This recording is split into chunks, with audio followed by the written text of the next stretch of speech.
Merci d'écouter Europe 1, il est 9h30. Voici le journal des médias présenté toute cette semaine par Paul-Henri Alain. Et à la une ce matin, un journaliste d'envoyé spécial tué lors d'une explosion à Mossoul en Irak.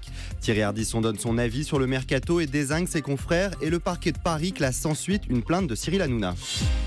On commence avec cette information dont on vous parle depuis ce matin sur Europe 1. Le journaliste Stéphane Villeneuve, d'envoyé spécial, est décédé suite à une explosion à Mossoul en Irak. On l'apprenait en fin de journée hier. Une équipe de 3 journalistes français a été victime de l'explosion d'une mine. Le journaliste kurde qui les accompagnait a lui été tué sur le coup. Stéphane Villeneuve a succombé dans la nuit des suites de ses blessures. C'est France Télévisions qui a annoncé l'information dans un communiqué.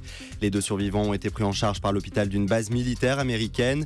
Les journalistes étaient présents en Irak pour suivre la reconquête de la ville de Mossoul par les forces spéciales irakiennes.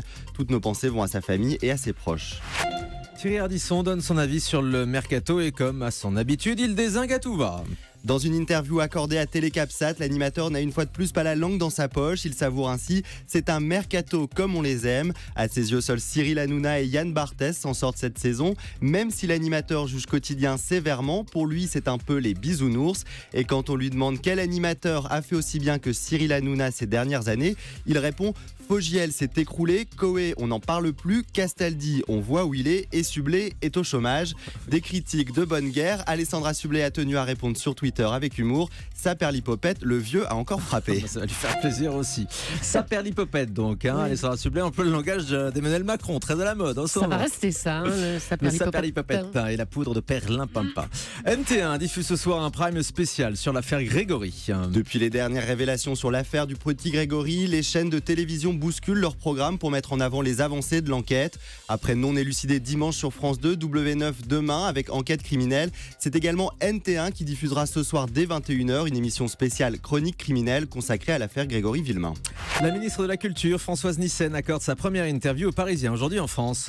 À l'occasion de la fête de la musique, la ministre de la Culture a décidé de se livrer un peu plus. Interrogée sur le sexisme et la vulgarité dans le rap, elle a tenu à rappeler « Le ministère de la Culture n'est pas un organisme de contrôle, mais quand il y a des dérapages, je les condamne. Regardez sur l'affaire Hanouna par exemple, j'ai réagi immédiatement en faisant part de ma consternation. » La ministre a aussi dévoilé certaines lignes de son projet en revenant sur la loi Hadopi. Selon elle, les mesures contre les sites pirates devraient être renforcées et un travail pédagogique s'impose.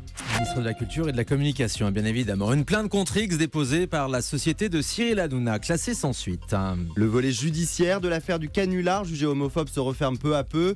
Fin mai, après le début de la polémique, la société de production de l'animateur H2O avait déposé 3 plaintes.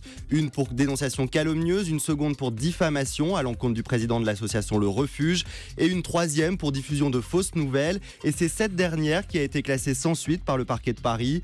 Rappelons-le, Touche pas à mon poste est aujourd'hui toujours sous le coup d'une condamnation du CSA pour une autre affaire datant de novembre dernier et reste privé de publicité jusqu'à la fin du mois. Et puis toujours à propos de Touche pas à mon poste, des nouvelles de Mathieu Delormeau après 6 semaines d'absence. Autre répercussion liée au scandale du canular jugé homophobe dans TPMP, Mathieu Delormeau avait totalement disparu des écrans télé depuis l'affaire et ne s'exprimait plus sur les réseaux sociaux. Alors que les rumeurs le disent sur le départ de l'émission de Cyril Hanouna, le chroniqueur a repris la parole sur Facebook puis sur Twitter en déclarant, je cite, « Les amis, pardon pour ce long silence, mais me revoilà en forme. Merci pour vos messages si touchants, je vous aime. » Une déclaration positive donc, mais qui ne laisse pas transparaître s'il fera ou non son retour sur C8. Après le départ de Thierry Moreau, Enora Malagré et Daniel Moreau, l'avenir de Mathieu Delormeau dans le groupe Canal semble incertain. Et dans le groupe TF1, Patrick Buisson est confirmé à la direction de la chaîne Histoire. L'ancien conseiller politique de Nicolas Sarkozy, qui a fait scandale avec l'affaire des écoutes en 2014, a été une nouvelle fois reconduit pour 1 an au poste de directeur général. Le groupe TF1 qui possède la chaîne Histoire semble donc lui renouveler son entière confiance malgré ses déboires judiciaires. Patrick Buisson, ancien journaliste politique, est arrivé à LCI en 1997 avant de prendre la direction de la chaîne Histoire en 2007. Il est surtout connu pour avoir écrit dans le journal Minute durant les années 80. Marie-Sophie Lacaro arrive aux 20h de France 2. Il fallait réorganiser très vite la présentation des JT suite au départ de David Pujadas le 8 juin dernier. Julien Bugier, qui assure l'intérim, ne prendra qu'une seule semaine de vacances la semaine prochaine. Et c'est Marie-Sophie Lacaro, actuelle présentatrice du 13h, qui le remplacera. Et pour assurer le 13h, c'est finalement Nathanaël de Ringsin que vous avez l'habitude de retrouver dans Télématin qui officiera à sa place. Et puis on vous dévoile ce matin la grille d'été d'Europe 1 qui va démarrer le 10 juillet prochain. Vous serez nombreux encore cet été à nous écouter, que vous soyez sur les plages ou chez vous. Et pour cela, Europe 1 vous a réservé un programme spécial. Parmi les nouveautés, vous retrouverez Willy Rovelli à partir de midi dans C'est midi, c'est Willy.